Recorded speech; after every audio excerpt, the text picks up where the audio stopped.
Hi, I'm Dr. Marina Kurian, and I'm a general surgeon who specializes in weight loss surgery or bariatric surgery. I've been in practice in New York City since 2000. During my career, I have performed over 4,000 weight loss surgery procedures. When patients come in, I try to work with them to look at what their personal goals are, what their health outcomes that they're hoping to achieve are, and then we come up with an operation. Every patient that comes in has their own health profile and comorbid diseases that we're trying to help treat.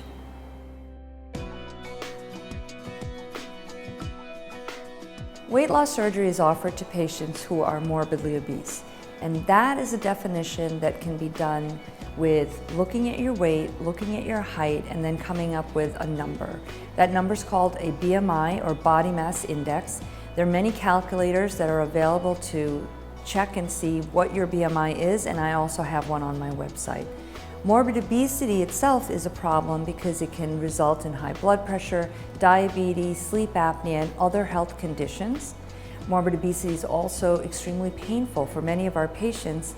There are a lot of joint issues related to it, low back pain, all things that we can affect and improve with weight loss. One of the great things about weight loss is that freedom of movement that patients experience. They feel trapped in their bodies, but I look at my patients as they're in a cocoon. They're not able to move, and then as they lose weight, they kind of emerge as butterflies. And I know that sounds a little bit touchy-feely, but it really is the truth. They have this new freedom, and the most successful patients really enjoy that freedom and start being more physically active every day.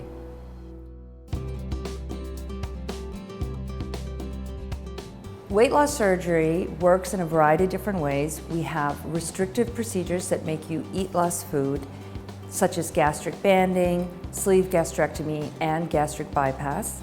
And we do all of those through very small incisions, so we frequently call them laparoscopic procedures. And then also there's malabsorptive procedures, which usually encompasses the duodenal switch, which can also be done laparoscopically.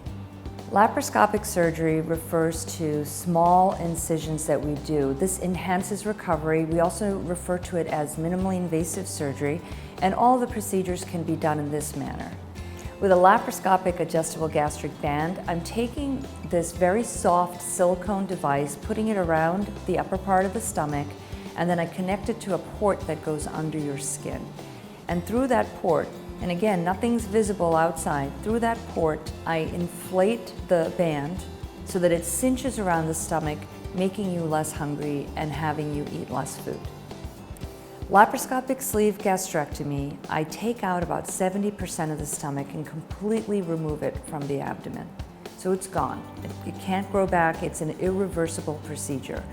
This procedure, though, also removes some of the hormones that make you hungry, notably ghrelin, and it also affects some of the sugar metabolism in your body because of the nature of the sleeve itself. And because of that, it's actually a hormonal operation as well, and it makes you eat a lot less food. Laparoscopic Roux-en-Y gastric bypass, also known as gastric stapling, but we really, as professionals or surgeons, refer to it as the Roux-en-Y gastric bypass. And that procedure makes you eat less food because your stomach is about 1 to 2 ounces in size. And then we also bypass a significant part of the intestine to create some level of malabsorption. And that combination of eating less and absorbing less helps patients keep weight off for a long time. I do all of the weight loss procedures. I do gastric banding, sleeve gastrectomy, gastric bypass, and I also do revisions for my patients. I believe that all of the operations can work, but each one may not work for everyone. You'll find videos about all 3 of these procedures, gastric banding, sleeve, and bypass, on my website, and I encourage you to watch them.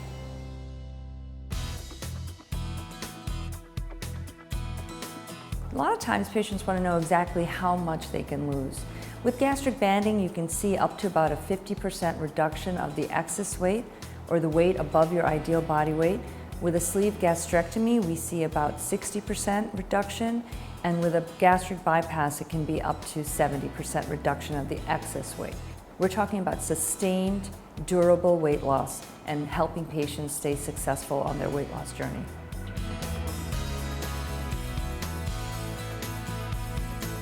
There's an exciting option that's available called the gastric balloon that helps people reduce weight who may not meet criteria for weight loss surgery. So they may have anywhere from 30 to 50 pounds to lose, but it's also been used in patients who weigh 600 and 700 pounds in an effort to try and get them to lose weight so that they can be less risk for weight loss surgery. So it's sort of approaching the problem from two different aspects. The procedure is done endoscopically, meaning that we're going to be putting a camera down your throat into your stomach. But don't worry, you're not going to be awake for that. We give you some IV sedation and numb up the throat so that we can pass this down. Once we get the balloon in the stomach, we inflate it with saline and then we leave it in there for 6 months. After 6 months, the balloon has to be removed, and by that time though, you will have lost 20 to 40% of your excess weight and you will be on a diet that is going to help you maintain it long term.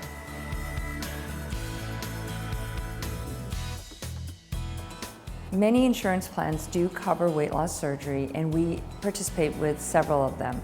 These plans do require a dietary and a psychological evaluation before surgery.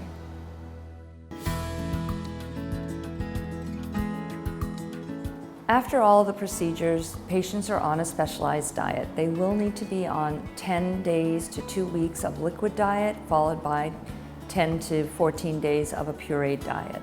This gradual progression helps make sure that the patient does great after surgery and does not have any issues. After surgery, it really is important to eat healthfully and mindfully. And in general, I have a few tips for you. One is really to try and eat meat, fish, chicken, and fruits and veggies. I think those are critical to long-term success. And if you're a vegetarian, you can do fruits and veggies and beans. I think the other issue is really to look at not eating foods that come out of a package, processed foods. If you're opening a box or opening a plastic bag of something, those are not going to be the best snacks or foods for you to eat long-term for success. The surgery can be looked at as a tool, and it helps patients eat less and it helps you be less hungry so that you can stick to that healthier diet plan.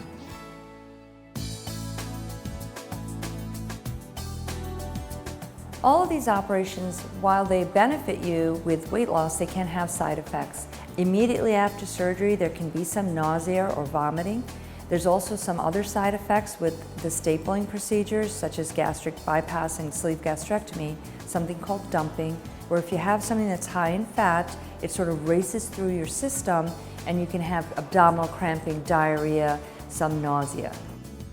So weight loss surgery is also known to have certain complications, and the ones that I really focus on are leak, bleeding, and infection.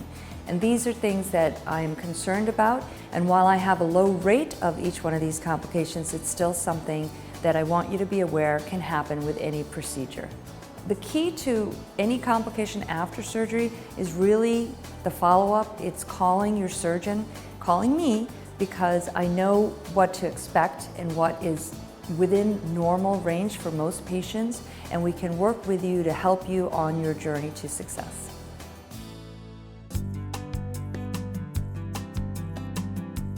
We have to understand that obesity is really a chronic disease. Revisions are done for a number of different reasons. One of them is that there can be weight regain. And weight regain can happen because people have sort of fallen off their journey. They're not eating as healthfully, they're not being as active. What I do is I get them back into the office, we meet with a dietitian, we determine if we can actually give them medications to help them get back on their journey, or if there's something anatomically changed with their original weight loss procedure.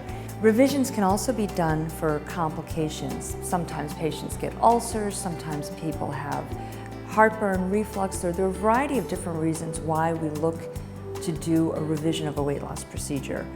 The key to it is that I do so much weight loss surgery that I have my own patients coming back to me in need of revision, or I see other patients coming in from around the country. And the goal of my practice is really to help the patient, and together we come up with what the best solution is for the problem that the patient has. So thank you so much for watching this video, and I hope to see you soon in my office.